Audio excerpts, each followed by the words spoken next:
Here's a common scenario. You get a dataset with multiple columns, and some rows are technically duplicates, but the values are just shuffled around.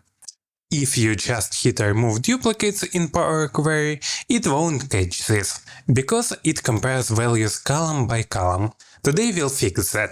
First, we need to load our table from Excel. Click Data from Table Range. Take a good look at the first two rows, ABA and AAB. Same items, different order.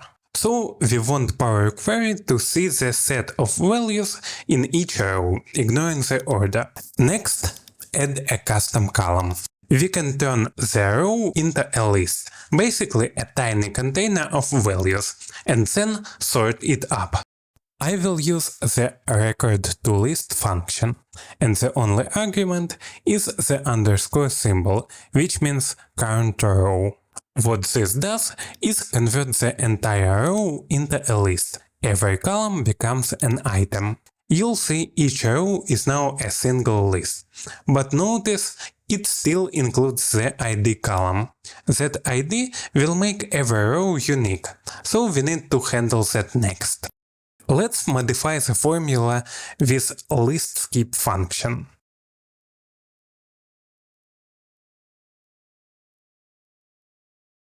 This skips the first column, which is ID here. Now the list contains only the values we care about. This is important because duplicates should be detected only based on the actual values, not the row ID. Then feel free to sort the list inside the helper column using List.Sort. Sorting normalizes the order. Now a row like ABA and another like AAB both become AAB. Notice that every row with the same values now has an identical list. But here is the catch. Power Query doesn't allow us to remove duplicates directly on a list column.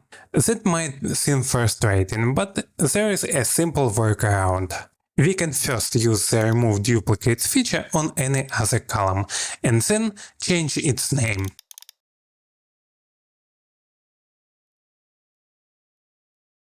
And finally, we can remove the helper column if we want, leaving only the cleaned table. And that's it. Rows with the same values, even in different order, are now properly deduplicated. So the next time you are cleaning survey results, customer orders, or any data where order is irrelevant, you can use this approach. You'll save time, reduce errors, and produce reliable datasets. And don't forget, the more likes the video gets, the more challenges I'll cover in future tutorials. See ya!